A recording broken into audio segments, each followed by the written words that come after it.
Welcome to उड़ान career academy. आज आपको हम मिलवाते हैं अपने गेस्ट अमन शर्मा। ये हमारे यहाँ के मेधावी छात्र हैं। कल हमने आपको बताया था बाबर के बारे में, लेकिन आज हम डिस्कस करेंगे हुमायूं के बारे में। आज हमारे साथ अमन शर्मा के साथ साथ हमारे दूसरे गेस्ट धीरज भी हैं और एक हमारा हिंदुस्तान का फीचर भी है। इन पर भी कैमरा लगाइए जरा, जो आज सीखेंगे यहाँ से। ये कल अमन की जगह लेंगे यहाँ।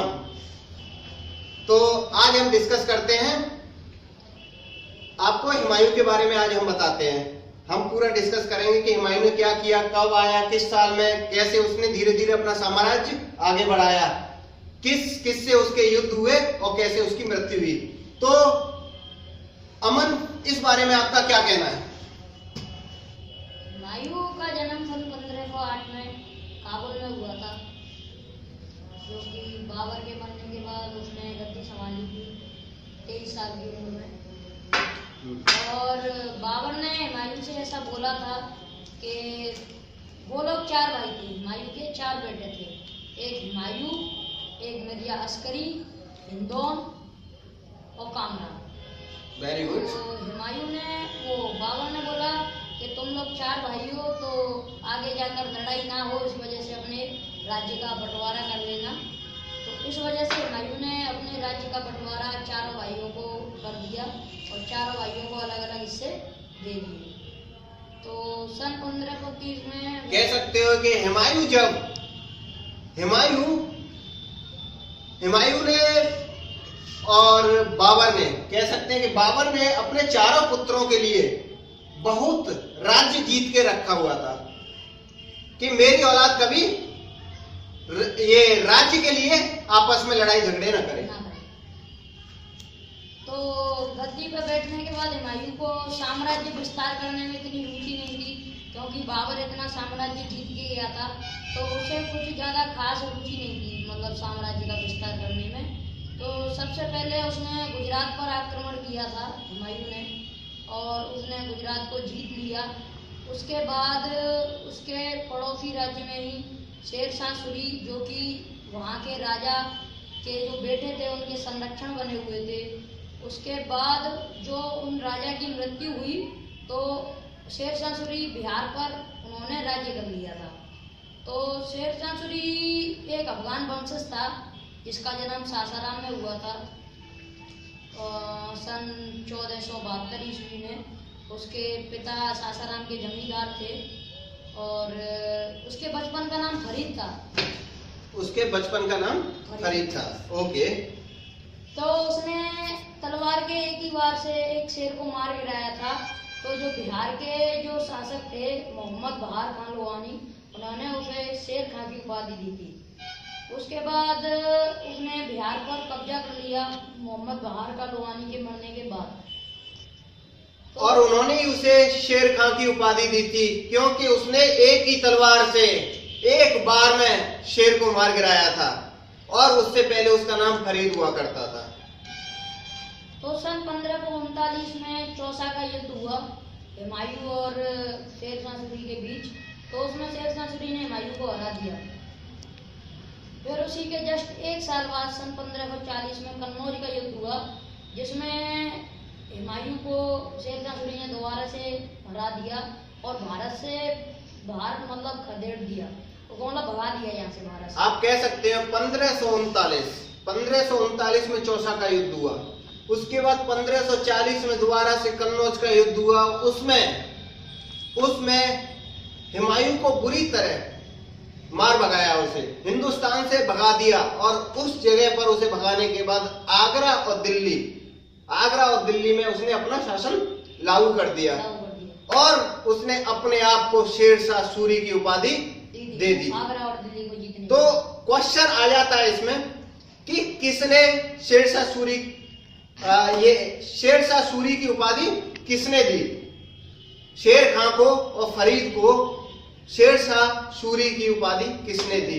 तो ये कह सकते हैं उसने खुद अपने को शेरशाह सूरी की उपाधि दी हुमायूं पर विजय करने के बाद। तो हुमायूं भारत से बाहर था, तो उसने जब भी उसका भाई हिंदौल था। हिंदौल उसके जो शिक्षक थे उसकी बेटी हमीदा बानो से विवाह कर लिया और वहीं विवाह करने के बाद उसने, वो तो भारत से बाहर था, तो उसने राजस्थान में वो अमरकोट के राजा बीरसाल के यहाँ पर वो मतलब अकबर जो उसका बेटा था उसको उनके संरक्षण में छोड़ के गया था कि मैं तो भारत से बाहर हूँ, तो आप मतलब इनका ध्यान रखना आप लोग। तो फिर वो भारत से बाहर था तो उसकी सबसे ज़्यादा मदद जो की थी वो ईरान के साम्राज्य ने की थी। ईरान जो देश है उन्होंने उसकी सबसे ज़्यादा मदद की थी। और सन 1555 में वह कहते हैं कि भारत में वापस आया था। तो शेरशाह सूरी जो था उसकी मृत्यु सन 1545 में कालिंजर के युद्ध को जीतने के दौरान हो गई थी। कालिंजर के युद्ध की घेराबंदी की थी उसने सन 1545 में। वहाँ के राजा कीरत सिंह थे कालिंजर के, तो उस किले की उसने घेराबंदी की थी और वहाँ मतलब उस किले को उड़ाने के लिए तोप चलवाने के आदेश दिए थे। तो क्या हुआ, एक जो तोप चलवाई उसने तो एक चिंगारी उठ के बारूद में लग गई, तो उसी के बगल में शेरशाह सूरी खड़े हुए थे, तो एक बहुत जोर का धमाका हुआ जिसमें शेरशाह सूरी की मृत्यु हुआ। ऐसा कि इन्होंने तोप चलाई, किले को घेर के, कालिंजर का जो किला था उसे चारों तरफ से घेर लिया, इनके पास तोपें भी थी, तोप से इन्होंने धमाका किया। किधर? फोर्ट पर। उधर धमाका उधर और इधर शेरशाह सूरी उड़ गए। ऐसा ही हुआ था सर। शेरशाह सूरी लेकिन जब वह मरे नहीं थे, उनको बहुत बुरा धमाका हुआ था, उससे घायल हो गए थे वो। तो लेकिन जब तक उन्होंने वो किला नहीं जीत लिया, जब तक अपने प्राण नहीं त्यागे, और वो किला जीतने के बाद उनकी मृत्यु हो गई और उनका मकबरा सासाराम में ही है। फिर उनके बाद उनके पुत्र इस्लाम शाह सूरी गद्दी पर बैठे। हम एक बात इंटरप्ट करना चाहेंगे यहाँ पर कि शेरशाह सूरी के बारे में हम कुछ और पढ़ते हैं। ऐसा नहीं है कि ये 1545 में उनकी मृत्यु होगी, लेकिन उनके कार्यकाल के बारे में, उनके नेचर के बारे में थोड़ा सा हम अपने दर्शकों को बताते हैं कि उन्होंने क्या क्या बनवाया, उनका राज्य कैसा था। 1540 से लेके 1545 तक उन्होंने दिल्ली और आगरा में राज्य किया, लेकिन इस बीच में उन्होंने कुछ ऐसे कार्य किए जो अभी तक हम उन्हें याद करते हैं, जैसे कि जीटी रोड। आप सबको पता होगा जीटी रोड, सब जानते हैं।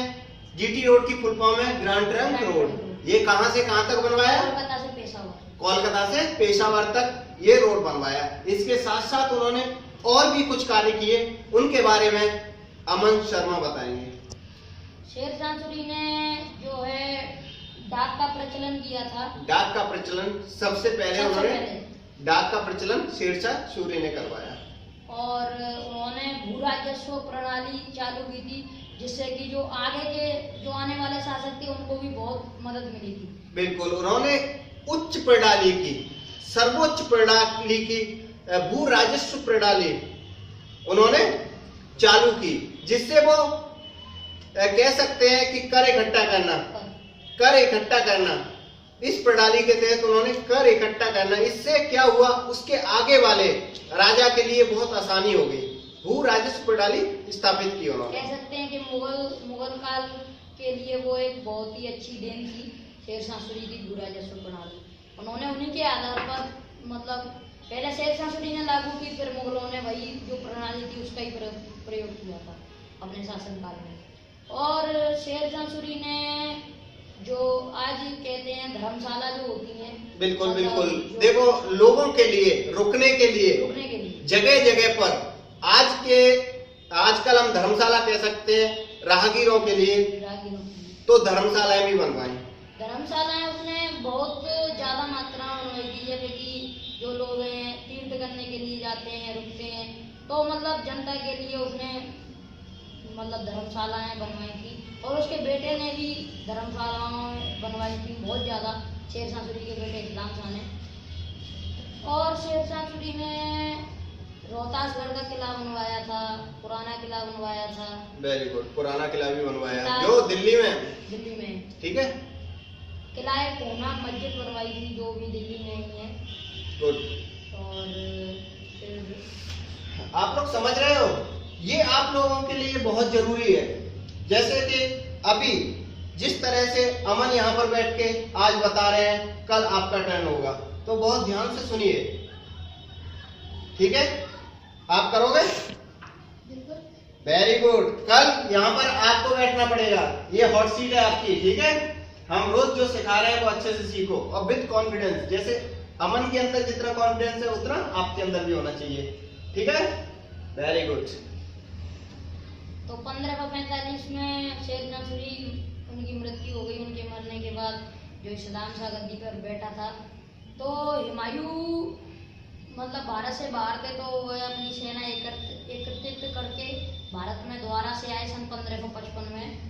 तो उन्होंने पंजाब के जो सूबेदार थे सिकंदर सूरी, उनको हराया।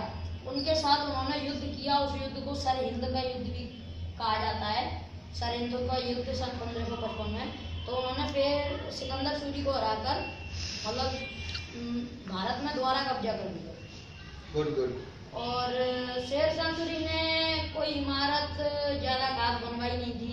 नहीं, शेर शाह सूरी के बारे में तो हम बता चुके हैं। हुमायूं ने कुछ खास ज्यादा नहीं करवाया, बस एक दिन बना पुस्तकालय बनवाया था सन 1533 में। 1533 में शुरुआत की थी उसके बनवाने की। और सन 1555 में उसी दिन बना पुस्तकालय में उनकी मृत्यु हो गई थी। आज हम आपको फिर से कुछ याद दिलाना चाहते हैं। हाँ। बिल्कुल, आप समझ गए होंगे हम आपको क्या याद दिलाना चाहते हैं, तो वापस आइए अभी मृत्यु से पहले फिर से। तो एक मेन पॉइंट छूट गया है जो कि बहुत क्वेश्चन बहुत आ जाता है, बहुत इम्पोर्टेंट क्वेश्चन है। तो एक बार जो सुल्तान हुमायूं थे वो नदी में गिर गए थे। तो नदी में गिर गए थे तो उन्हें एक मोची ने मतलब नदी में गिरने पे मतलब गिर गए थे, उनको बचाया था मोची ने। तो हुमायूं ने उनको बहुत खुशी हुई थी कि इसने मुझे बचाया, मेरी जान बच गई। तो वे एक दिन का सुल्तान घोषित कर दिया। एक दिन का सुल्तान घोषित कर दिया। उसका नाम था निजाम शाह का। तो उसे एक दिन का सुल्तान घोषित कर दिया। तो एक दिन में निजाम ने सोचा मैं क्या करूंगा जिससे मेरा नाम हो। वो पूरे दिन सोच में पड़ा रहा, सुबह से राजा बन गया मतलब सुल्तान बन गया, अब समझ नहीं आ रहा उसको कि क्या करूं पूरे दिन। और एक ही दिन था, फिर उसका दिमाग, क्योंकि देखो वो कॉबलर था, मोची रोज जूते सिलता था, तो उसके माइंड में सिर्फ एक ही बात आई कि क्यों ना कुछ हटके किया जाए। अभी तक सोने के, चांदी के, लोहे के, तांबे के, किसके मतलब हर तरह के सिक्के अभी तक प्रचलित थे, पर उसने कहा कुछ हटके किया जाए, और उसने लेदर करेंसी चालू कर दी, चमड़े के सिक्के चालू कर दिए। और यही क्वेश्चन कई बार आ जाता है एग्जाम में। तो अब आप सबको पता चल गया चमड़े के सिक्के किसने चालू किए थे? एक मोची ने, जिसने हुमायूं की जान बचाई थी। वेरी गुड, उसका नाम था निजाम शाह का। आगे से याद रखोगे क्या था नाम? निजाम शाह का। Okay, very good. तो उसने अपना नाम विख्यात करने के लिए वो सिक्के चलाए थे कि ज्यादा सुल्तान आते हैं जो धातुओं के सिक्के चला देते हैं, लोग लेते हैं आते भूल जाते हैं। तो ऐसा मैं एक दिन में क्या कर सकता हूँ, कुछ ऐसा करूँ जिससे मेरा नाम हो।